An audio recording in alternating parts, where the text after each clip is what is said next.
The Lady of Shallott by Alfred Lord Tennyson. On either side the river lie long fields of barley and of rye, that clothe the wold and meet the sky, and through the field the road runs by to many-towered Camelot.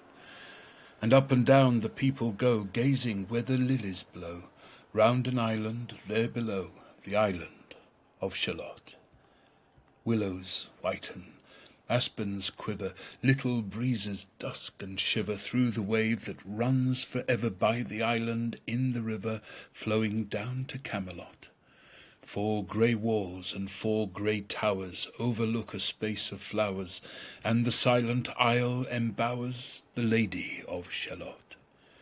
By the margin, willow veiled, slide the heavy barges trailed, by slow horses and unhailed, the shallop flitteth silken sailed, skimming down to Camelot. But who hath seen her wave her hand, or at the casement seen her stand? Or is she known in all the land, the Lady of Shallott? Only reapers reaping early, in among the bearded barley, hear a song that echoes cheerly from the river winding clearly down to towered Camelot. And there by the moon the reaper weary, piling sheaves in uplands airy, listening, whispers, "'Tis the fairy Lady of Shallott." There she weaves by night and day a magic web with colours gay. She has heard a whisper say, a curse is on her if she stay to look down to Camelot. She knows not what the curse may be, and so she weaveth steadily, and little other care hath she, the Lady of Shallott. And moving through a mirror clear that hangs before her all the year, shadows of the world appear, and there she sees the highway near, winding down to Camelot.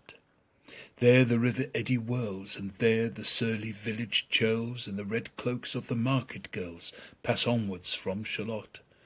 Sometimes a troop of damsels glad, an abbot on an ambling pad, sometimes a curly shepherd lad, or long-haired page in crimson clad, goes by to towered Camelot. And sometimes through the mirror blue the knights come riding 2 by 2. She hath no loyal knight and true, the Lady of Shallott.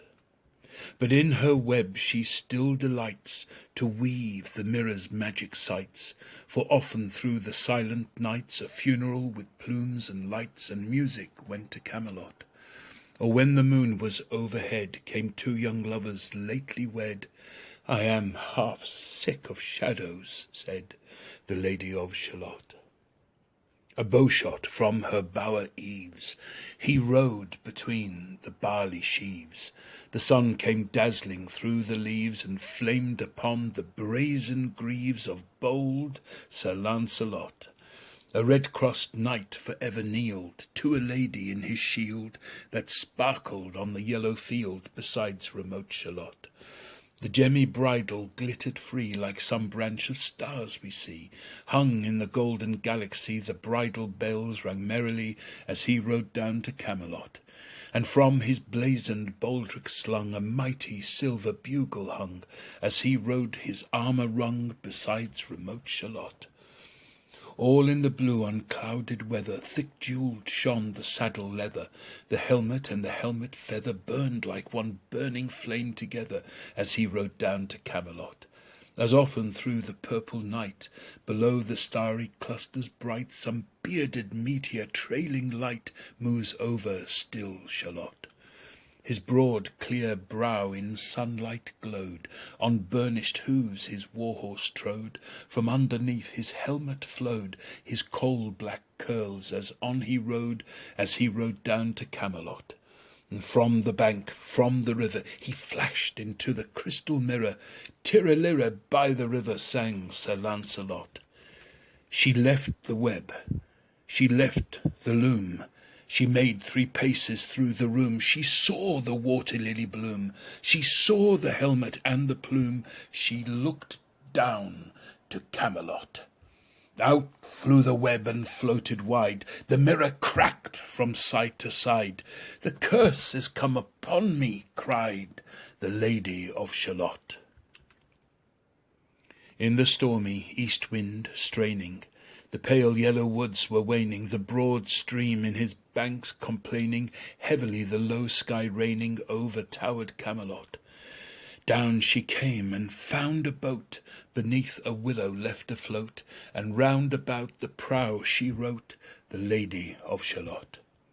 And down the river's dim expanse, like some bold seer in a trance, seeing all his own mischance, with a glassy countenance did she look to Camelot. And at the closing of the day she loosed the chain, and down she lay. The broad stream bore her far away, the Lady of Shalott, lying robed in snowy white that loosely flew to left and right, the leaves upon her falling light. Through the noises of the night she floated down to Camelot. And as the boat head wound along the willowy hills and fields among, they heard her singing her last song, the Lady of Shalott. Heard a carol, mournful, holy, chanted loudly, chanted lowly, till her blood was frozen slowly, and her eyes were darkened wholly, turned to towered Camelot. For ere she reached upon the tide the first house by the water side, singing in her song she died, the Lady of Shalott. Under tower and balcony, by garden wall and gallery, a gleaming shape she floated by, dead pale between the houses high, silent into Camelot. Out upon the wharfs they came, knight and burgher, lord and dame, and round the prow they read her name, the Lady of Shalott. Who is this, and what is here? And in the lighted palace near died the sound of royal cheer, and they crossed themselves for fear. All the knights at Camelot, but Lancelot mused a little space. He said, "She has a lovely face. God in his mercy lend her grace, the Lady of Shalott."